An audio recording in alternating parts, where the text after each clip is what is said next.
Here's a retirement planning tip you probably have not heard before. And if you can do it, you're going to be doing something that I believe 99% of people don't do when they're planning their retirement.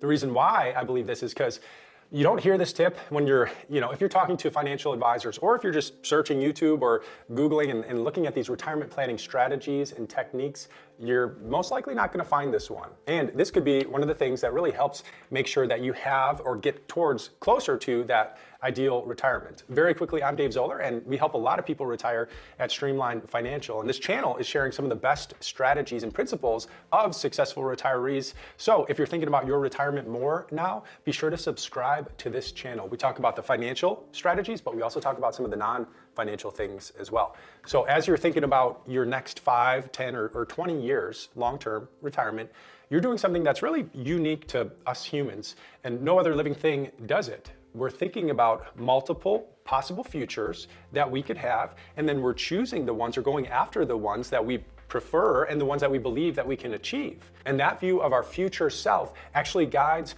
who we are and how we live in the present day. So as you're thinking about your ideal future, I'm going to give you a few prompts coming up. One of the things that I found is it might be harder to think about and plan for what we actually want, the good things that we want, from just thinking or dreaming about it. It's often easier to plan for what we don't want. When we're thinking about what we want, when we're talking to clients, a common question that we'll say is, what's something that you can do in retirement that you can't do now?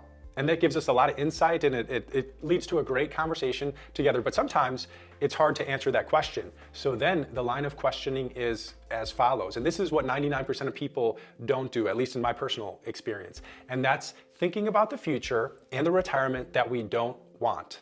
And a lot of times we can come up with a lot of answers to that question because it's easier for us. Think about it just for a minute. What would make your retirement a bad one?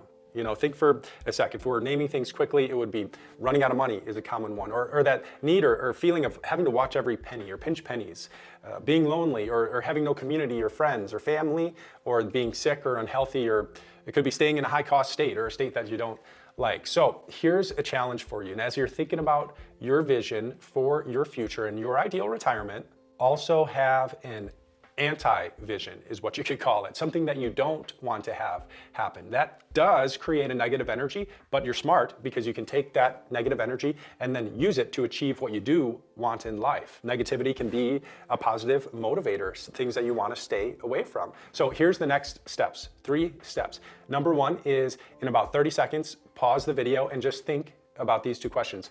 What don't you want to have happen in retirement? And then what would make your retirement a really bad one?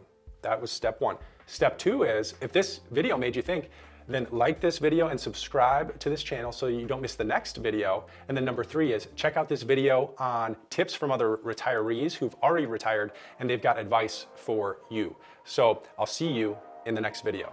Take care.